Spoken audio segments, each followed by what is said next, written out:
Hey guys, I'm going to go over the passage from section 5a, number 2. This passage is adapted from Salis's description of the conspiracy of Catiline. The conspiracy of Catiline took place in 64 and 63 BCE during the consulship of Cicero. In this passage, Sallust is describing the women who joined the conspiracy of Catiline, including a woman named Sempronia, and this is one of the few descriptions we have of a Roman noblewoman who went against the grain. She was highly educated, and for that reason, notorious. So I'm going to read through the passage and try to answer the worksheet questions for you. Okay. So, eo tempore, that is an ablative of time, at that time. Then we have Catilina dicitur, Catiline is said, adiunxisse, to have joined, sibi, to himself, plurimus homines, many men. Mulieres etiam aliquot, several women as well. Quae, that's a relative pronoun, referring back to the mulieres, the women, who,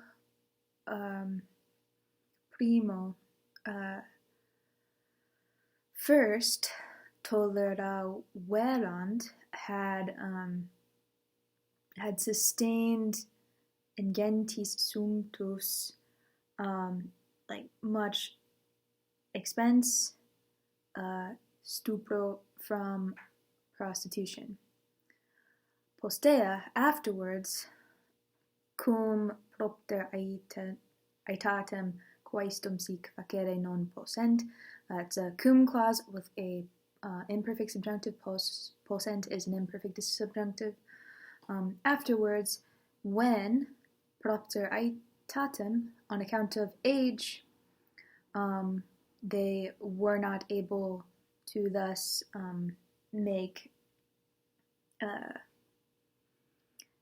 living, like, because they're too old. In eis alienum maximum inciderant, they had fallen into much debt. Eis alienum is an idiom meaning another person's bronze or debt. Much debt, maximum, or the greatest debt. Igitur, therefore, adiunxerunt, they joined, that's perfect tense. Se, reflexive pronoun, accusative, they joined themselves. Catilinae, it's dative. Catiline, although he is a man, has a first declension name, so that's dative, to Catiline. So this verb, adiunxisse, takes an accusative, whoever you're joining, and then a dative person you're joining to. So they joined themselves to Catiline, so that liberarent, that's a imperfect subjunctive again, so that they might free, se, reflexive again, they might free themselves, are alieno, that's an ablative of separation, from the debt. Et Catilina eas in coniurationem laetus accepit, and Catiline accepted eas, that's accusative plural feminine, personal pronoun, accepted them in coniurationem, in his conspiracy, laetus, and that's just describing Catiline. Catilina laetus, Catiline, happy or happily accepted them into his conspiracy, ut, so that, so we have a purpose clause, and our subjunctives are solicitaret and incenderet, which are imperfect subjunctives. Remember, because if we're in secondary sequence, meaning the main verb is past tense, the subjunctive needs to be imperfect instead of present. So that he might stir up cerdos urbanos, the slaves of the city, per eas, through them. And per eas, that's feminine, referring back to these women. And atque, so that he might incenderet, set fire to Erdevem, the city. That's accusative. Okay.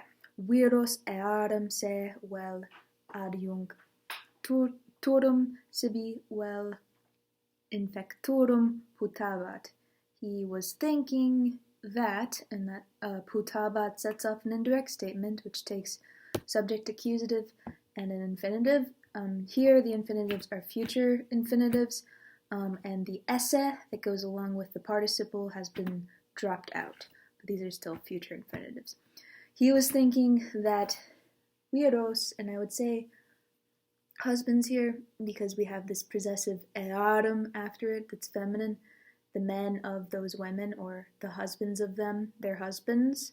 He was thinking that their husbands would, because we have future infinitives, would join se, themselves, either to him, would either join themselves to him, that's the sibi is to him, to Catiline, and the se is referring back to the viros, the men. They would join themselves to him, or infectorum, or they would be killed. Okay, next section. Here we move on to Sempronia. I guess I should make sure I answered all the worksheet questions first. So I did number 1. Eo tempore is an ablative of time. And then in line 22 as well, dicator, if we parse it, it is third singular, present, passive, indicative, and the subject is Catilina, as nominative singular masculine. Number 3, direct object of facere, in line 24, we had questum sic facere non possent. Facere is the complementary infinitive of possent, and the direct object of this infinitive is questum, a living. That's accusative, singular masculine. Questus, questus is a fourth declension masculine noun. Okay, next question, number 4. What type of subjunctive clause is ut liberarent? So that one, I believe, was purpose. Yes, so we have they joined themselves to Catiline so that they might free themselves from debt. That's purpose clause. And then we have number 5, why is are alieno ablative? And that is an ablative of separation. They might free themselves from the debt. Number 6, what type of subjunctive is ut sollicitaret and canderet? And that is also a purpose clause. Okay, and then number 7. Now we're moving on. Okay. Said in eis erat Sempronia. But among those women, the eis is referring back to the women, but in those women was Sempronia, who, quae is relative pronoun, nominative singular feminine, who commiserat, who had committed multa facinora, many deeds, kind of a negative sort of word for deeds, facinora, many deeds, who had often committed many deeds, and then virilis audaciae is genitive, describing the deeds of manly boldness. Virilis audacia. So it's interesting that the adjective virilis is used to describe what Sempronia does. Haec mulier, this woman, and then we have to go all the way down to fortunata fuit. This woman was lucky or fortunate, and then fortunata can take an ablative of description. Fortunate with, or in respect to, genere atque forma, in respect to birth, it's referring to what family she's from, and forma, beauty, fortunate in respect to birth and beauty. Moreover, praeterea, in respect to viro atque liberis, viro in respect to her husband, and liberis in respect to her children. And then we have satis. So she was fortunate enough in respect to her birth, her beauty, and moreover her husband and her children. And then more description of her. We have docta, describing Sempronia, nominative singular feminine, learned in literis Graecis et Latinis, learned in Greek and Latin literature. So she knew Greek and was well read in Latin as well, so that's really cool. And magis docta, more learned in cantu et saltatione, in singing and dancing, quam, than necessa est matronae, than is necessary for a lady. So she's like too learned for what is proper in Roman culture for women. So that's exciting. Said, but cariora omnia, all the more dear, so that always, so referring to all these things, these attributes she has, the learning in Greek and Latin and the dancing and singing and stuff, these things, omnia, all, semper, always, fuit, were, more dear, that's a cariora, that's a comparative adjective, neuter plural, more dear at ye, to her, and then with comparative adjectives we have a comparative quam, more dear, quam, than, decus, then honor, atque pudicitia, and pudicitia is the main virtue that Roman elite women were supposed to have. It's like modesty, things like that. More dear than honor and modesty. And those are both nominative because they're being compared with the omnia. Okay, let me answer questions up to this point. So number 7, the adjective agreeing with facinora is multa, neuter plural, accusative, neuter plural accusative. And then line 30, what is the person, number tense, mood, and voice of commiserat? That is third, singular, pluperfect, indicative, active. Okay, and then number 30, I just did that. 31, what is the gender, number, and case of cantu?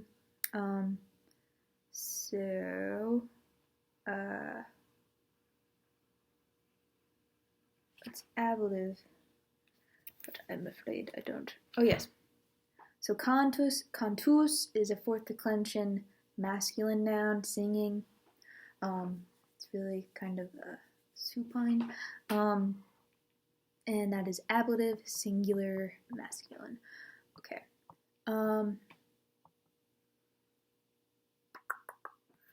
It's number 10. Okay, now we need to move on. Libido, seek, akensa. So with, I'll just do the whole sentence. Libido sic acensa ut saepius pateret viros quam pater etor. So lust was like incensed, aroused. So akensa is nominative singular feminine, agreeing with libido, which is a third declension feminine noun, and the verb here has been left out, but this is supposed to be perfect indicative active. So her libido was thus aroused, or so aroused. So the seek tells you that the ut following this is an ut with result clause. So her libido was so aroused that she often sought, more often sought, it's a comparative adverb, more often sought viros, men, and then with comparatives we have quam, then she was sought. So she more often sought men than she was sought. Okay, and then that's number 10, akensa, nominative singular feminine, perfect passive. And then number 11, what type of subjunctive clause? That is a result clause, because of the seek. Alright, moving on. Verum ingenium eius haud absurdum.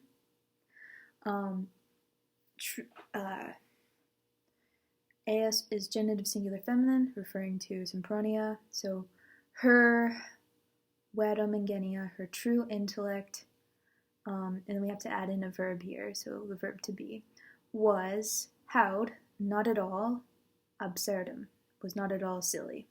Her true intellect was not at all silly. Posse versus facere, she was able to make poetry. Versus is accusative, accusative plural, so poetry. She was able to make poetry, she was able to compose poetry. Jocum moere, she was able to crack a joke, to move a joke. She was able, uti, to use, sermone, to use speech, like she was able to speak either well, modesto, either modest speech, or molli, gentle speech, or prokaki, or bold or forward speech. Prorsus multae facetiae multisque lepos inerat. So in a word, that's prorsus, multi facetiae, like much wit. This noun is always plural, so that's nominative plural feminine. So much wit and multos lepos and much charm inerat was in her. Okay, let's answer the rest of those questions. So 14, oh no, we didn't parse those things yet. Okay, so 12. Case number of the pronoun eos. That is genitive, singular. And then pateret in line 34. That is third, singular, imperfect, subjunctive, active. And then paterator, that is third, singular, imperfect, subjunctive, passive. And then line 35, gender number in case of versus. That is accusative, plural, masculine. Versus is a fourth declension masculine noun. And then uti is the present deponent infinitive. Okay, and that is the whole worksheet. Let me know if you have any more questions about that passage. So moving on, we're going to be really diving into the conspiracy of Catiline. For the next few sections, it's still Sallust, but I think we eventually get to Cicero's speech at some point. Sallust is great too. Lots of fun.